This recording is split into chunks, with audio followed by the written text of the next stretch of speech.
Hi అండి, welcome to Rishi mini diaries. ఇవాళ మా ఆఫ్టర్నూన్ లంచ్లోకి వచ్చేసి నేను బీరకాయ కర్రీ ఇంకా పచ్చడి చేస్తున్నాను. ముందుగా ప్యాన్ పెట్టేసుకొని ఆయిల్ యాడ్ చేసుకొని ఆనియన్స్ వేసేసుకొని కలపెట్టుకుంటానండి. పక్కన నేను బీరకాయ పచ్చడి కూడా ప్రిపేర్ చేసుకుంటున్నాను. సో అవి ఒకసారి కలపెట్టేసుకొని మగ్గ పెట్టేసుకుంటాను.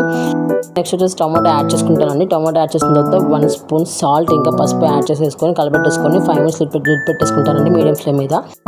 నెక్స్ట్ నేను బీరకాయ కట్ చేసుకుంటానండి. బీరకాయ కట్ చేసుకొని రెడీ అయిన తర్వాత టొమాటోస్లో యాడ్ చేసేసుకుంటాను.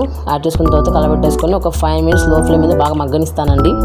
సో నెక్స్ట్ ఆ మగ్గే లోపల నేను మళ్ళీ ఒకసారి పచ్చడిని కలిపేసేసుకొని స్టవ్ కట్టేసుకుంటాను.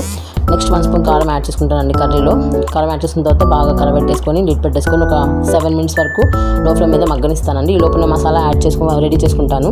మసాలాకు వచ్చేసి కొబ్బరి పొడి, ధనియాల పొడి, తెల్లగడ్డలు వేసేసుకొని దంచుకుంటానండి. లాస్ట్లో కొంచెం కొత్తిమీర కూడా వేసేసుకొని కచ్చాపచ్చా దంచుకుంటాను. మసాలా రెడీ అయ్యేలోపు కర్రీ మగ్గిపోతుందండి. మసాలా తీసుకొచ్చేసి కర్రీలో యాడ్ చేసేసుకొని ఒక 10 మినిట్స్ లో ఫ్లేమ్ మీద పెట్టేసుకొని మగ్గనిచ్చేసుకుంటే అంతే అండి, కర్రీ రెడీ అయిపోతుంది.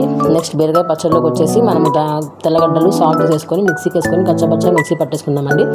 పట్టేసుకున్న తర్వాత సో బీరకాయ పచ్చడిలోకి నెక్స్ట్ మనం పోపు రెడీ చేసుకుందాము. పోపులోకి ఆయిల్ ఇంకా తాలింపు గింజలు అండ్ కరివేపాకు వేసుకుందామండి. వేసేసుకొని పచ్చడి మిక్సీ పట్టేసుకుంటాం కదా, అది తీసుకొచ్చేసి పోపులో యాడ్ చేసేసుకొని కలిపెట్టేసుకొని 5 మినిట్స్ మగ్గించి లిడ్ పెట్టేస్తే అయిపోతుంది.